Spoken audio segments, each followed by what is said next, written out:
नमस्ते विद्यार्थी मित्रांनो, वर्ग 8वा स्कॉलरशिप विषय बुद्धिमत्ता चाचणी प्रकरण 5वे सांकेतिक भाषा यामधील स्वाध्याय क्रमांक 5.3 अक्षरांसाठी चिन्हे येथील प्रश्न आपण या व्हिडिओमध्ये अभ्यासणार आहोत.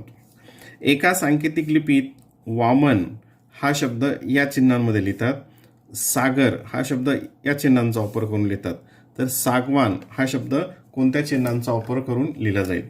तर बघा इथे हे ग वा न. आता इथं स बघा, सा कुठं आहे या ठिकाणी. सा साठी कोणतं आहे चिन्ह इथे, हे गोल असलेलं, म्हणजे याची सुरुवात कुठून होईल, हा इथे कोणता पर्याय असेल. इथे 1 ला आहे, 2 ला आहे, 3 ला आहे, 4 ला, म्हणजे सगळ्यांची सुरुवात यांनीच झालेली आहे. पुढचं अक्षर बघूयात ग. ग कुठं आहे, इथलं 2 नंबरचं, म्हणजे 2 नंबरचं काय आहे, हे स्टार आहे. ठीक आहे, मग हे स्टार 2 नंबरला कुठं इथे आहे का, नाही, म्हणजे हे कॅन्सल होईल. इथे आहे का, नाही, हे कॅन्सल होईल. इथे आहे का, हो आहे, इथे पण आहे. म्हणजे ह्या दोघांपैकी कोणतं तरी आपलं एक उत्तर असेल, या दोघांपैकी एक. नंतर वा. वासाठी काय आहे, ही अशी चांदणी आहे 3 नंबरला, दोन्हीकडे पण आहे. आणि 4 नंबरसाठी आहे न. न साठी काय, हे हॅशचं साईन आहे. आता याच्यामध्ये हे इकडं उलट दिशेने आहे, म्हणजे हे येणार नाही, तर कोणतं असेल त्याचं पर्याय क्रमांक 4. काय असेल त्याचा पर्याय क्रमांक 4.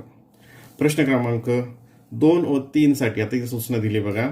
प्रश्न क्रमांक 2 व 3 साठी एका सांकेतिक लिपीत बाजार हे चिन्ह असं वापरून लिहितात, कारण हे असं लिहितात, आणि बाण या प्रकारे लिहितात. तर पुढील प्रश्नांची उत्तरे द्या. आता याच्यामध्ये जसं आपण मागच्या व्हिडिओमध्ये बघितलं होतं, याच्यातील क्रम आणि ह्या चिन्हांचा क्रम हा सारखाच असेल असे नाही. आपण इथं बघूयात वाटल्यास एखादा कॉमन. इथं बा पहिला आहे, इथं स्वस्तिक आहे, आणि बा इथं आहे, इथं मात्र नाही आहे. म्हणजे याच्यासाठी हे चिन्ह असेल का, नाही, याचा क्रम इथे वेगवेगळा आहे. मग त्यासाठी कोणते चिन्ह आहे ते आपण प्रथम बघूयात. आता पहिलं आहे इथे बाजार. आता इथं बा, इथं बा आहे, इथं बा आहे. ठीक आहे, ह्या दोघांमध्ये मग कोणतं चिन्ह ह्या दोघांमध्ये सामायिक आहे, पहिल्यामध्ये आणि तिसऱ्यामध्ये.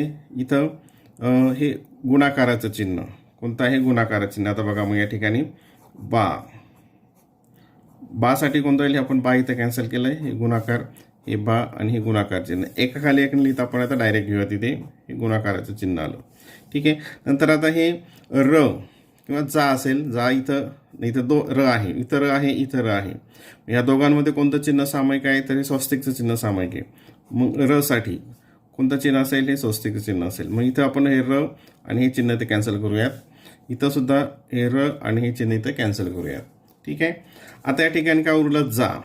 आता इथं एकच चिन्ह उरलं, जा. त्यासाठी कोणतं असेल, त्या ठिकाणी प्लस असेल.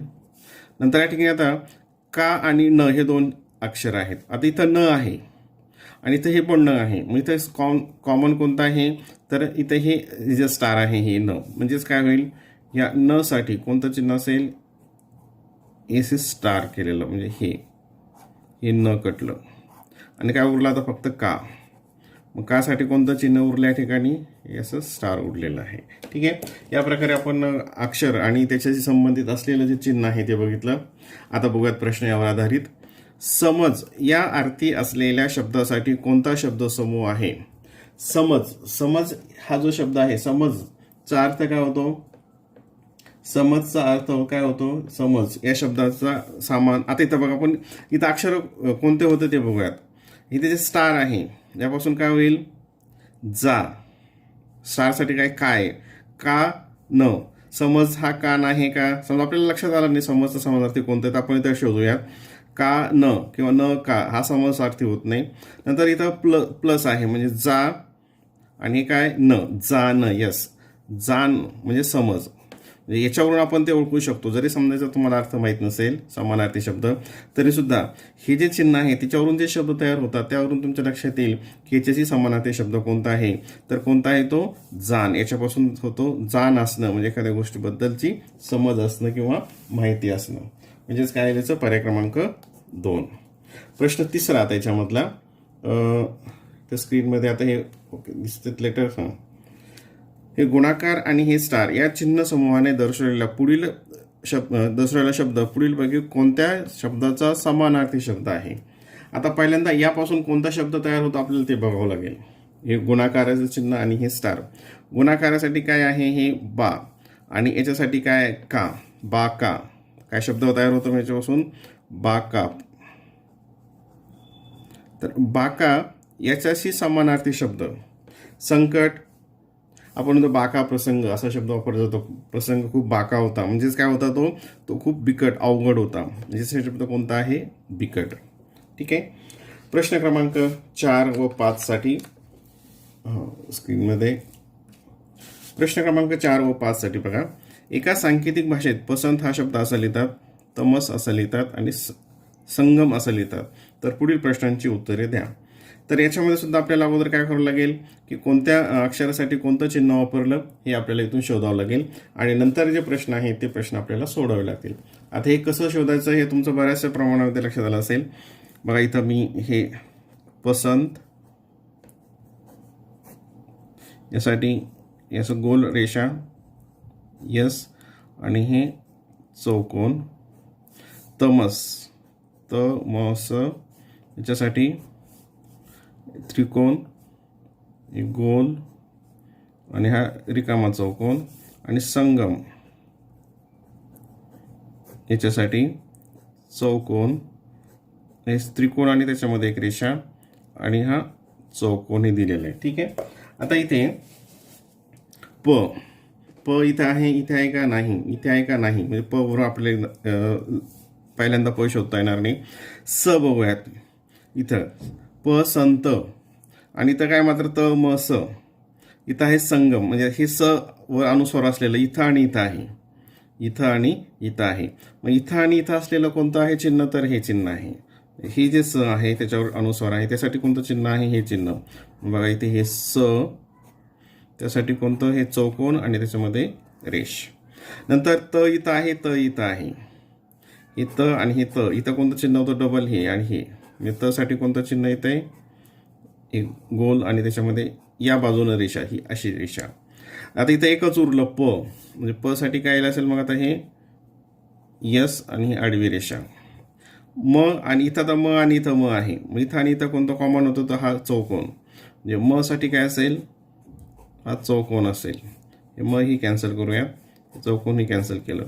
आता इथं काय उरलं स, स साठी कोणता आला, हा त्रिकोण. आणि ग इथं काय उरलं आता फक्त ग साठी काय आला, हा त्रिकोण आणि त्याच्यामध्ये उभी रेषा. ठीक आहे. हे चिन्ह आपण बघितले. आता एका सांकेतिक भाषेत संगणमत या शब्दासाठी कोणते चिन्हे आलेली आहेत. आता संगणमतसाठी कोणत्यासाठी, संगणमत. आता स त्याच्यावरचं टिंब असलेला म्हणजे हा आला. बघा आता इथे मी हे पूर्ण चिन्ह लिहितो, तुम्ही लक्षात येईल. स. ग साठी काय, हा त्रिकोण आला. न इथं आता न नाहीये, इथे न नाही म्हणजे इथं असं चिन्ह असेल की ते याच्यामध्ये येणार नाही. पुढचं बघूयात. म साठी हा चौकोन आहे आणि त साठी हा सर्कल आणि ही इथं रेषा आहे. तर असे चिन्ह कुठे आहेत, इथं आहे का, हे नाही, इथे आहे.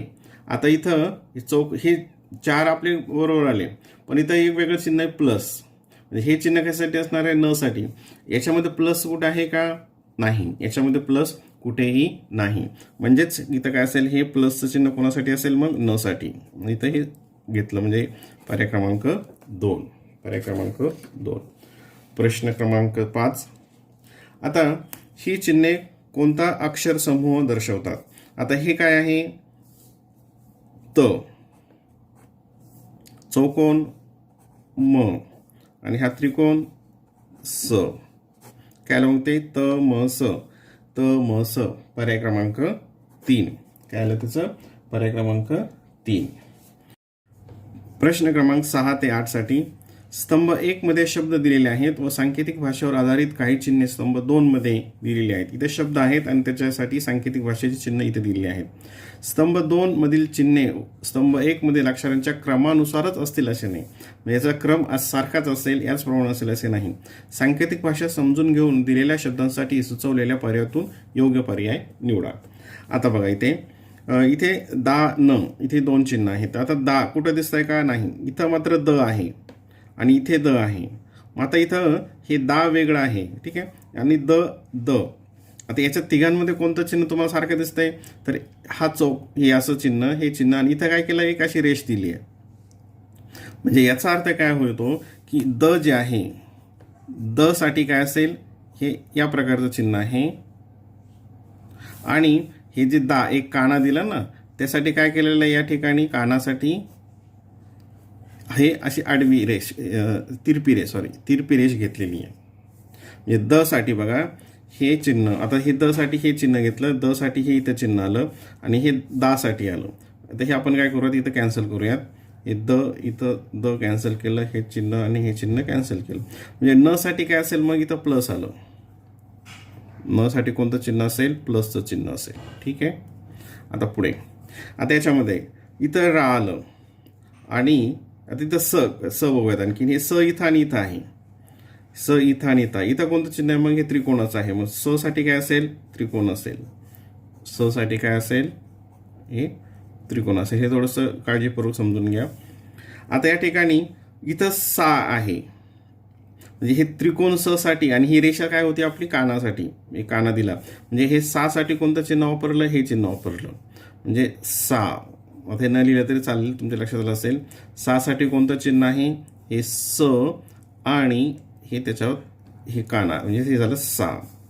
आता हे मग इथं रा, म्हणजे इथं हे र साठी काय असेल, गोल असेल, आणि हे रा साठी एक रेष दिली. म्हणजे र साठी काय येईल, हे सर्कल असेल, आणि रा साठी काय केलं, मग ह्या सर्कलमध्ये याप्रमाणे काना दिला, मग ते झालं हे रा. ठीक आहे. आता या ठिकाणी इथं र आलं, आणि ही तर री, हे री आहे. म्हणजे री साठी काय आलं, या ठिकाणी त्याचं मात्रासाठी असं बुरवून दिले. म्हणजे री साठी हे सर्कल, हे र, आणि त्यासाठी असं वर छोटं दिलं, री, वेलांटीसारखं. हे री इथं कटलं. आता इथं ट आणि ट, आता इथं काय येईल, ट साठी इथं याच्यामध्ये आणि याच्यामध्ये काय स्वस्तिकचं चिन्ह आहे. मग ट साठी काय असणार आहे, हे स्वस्तिकचं जे चिन्ह आहे, हे ट साठी असेल. बघा हे ट, हे स्वस्तिक चिन्ह, हे स्वस्तिक चिन्ह. आता इथं प आणि इथं पा, म्हणजेच काय, मग आता कोणतं चिन्ह उरलं, हा असा चौकोन, हा या प्रकारचा चौकोन, हे प. आणि पा साठी काय केलं, मग याच्यामध्ये अशी रेष मारली. पा साठी काय केलं, म्हणजे काना दिला, म्हणजे काय केलं, हे आणि याच्यामध्ये अशी रेष, हे झालं पा. ठीक आहे. ही चिन्ह आता आपण बघितली. आता या चिन्हावर आधारित प्रश्न बघूयात. या भाषेत पिसारा हा शब्द कसा लिहाल. आता प आणि पी, प कशासाठी आहे, प साठी कोणतं चिन्ह आहे, प बघूयात, हे आहे. मग हे प साठी झालं, आता हे समजून घ्या. आणि पी साठी काय केलं होतं, इथं वेलांटीसाठी इथं असं वर असं हे केलेलं आहे. म्हणजे इथं काय या ठिकाणी या प्रकारे, हे कुठं आहे, इथं 1 ला आहे, आणि 3 ला आहे, आणि 4 ला पण आहे. मग पुढचं अक्षर बघायला सा, स, हे स साठी त्रिकोण, सा साठी आपण इथं काढलंच होतं. म्हणजे हे त्रिकोण आणि ही रेषा, सा. र, रा म्हणजे काय, मध्ये हे सर्कल, आणि त्याच्यामध्ये कानासाठी आणखीन एक रेषा, हे झालं पिसारा.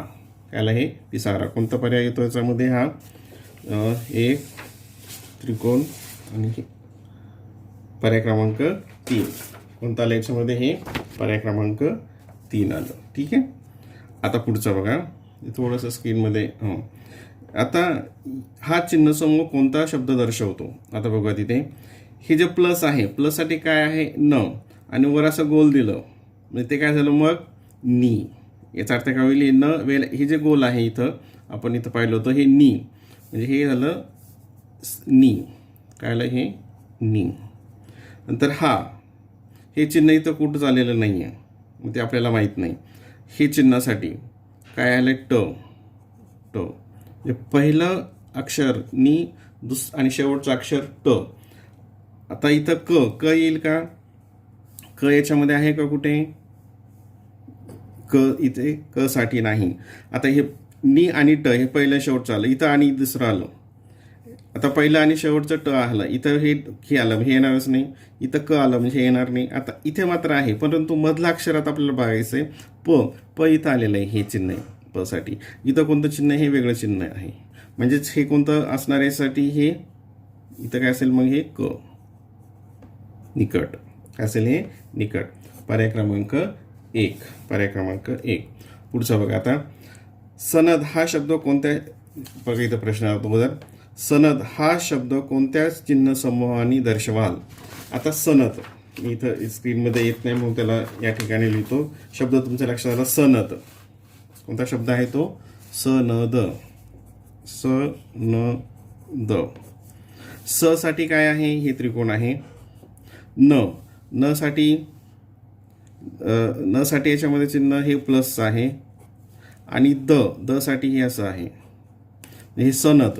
मग हे इथं कुठं आहे. 8 नंबरमध्ये बघूयात आता. 8 नंबरमध्ये हे स्क्रीनमध्ये येत नव्हतं. मग असंच कुठं आहे. हे त्रिकोण प्लस आणि हे यू सारखं म्हणजे काय येईल. हे याचं पर्याय क्रमांक 2. पर्याय क्रमांक 2 असेल. ठीक आहे. प्रश्न क्रमांक 9 व 10 साठीची एक सूचना आहे.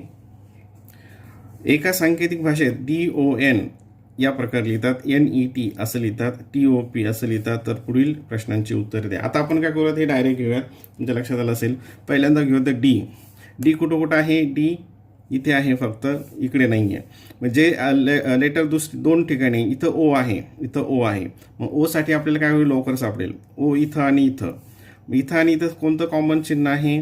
तर हे चौकोनासारखं म्हणजे चौकोन ए ओ साठी हे ओ कट केलं.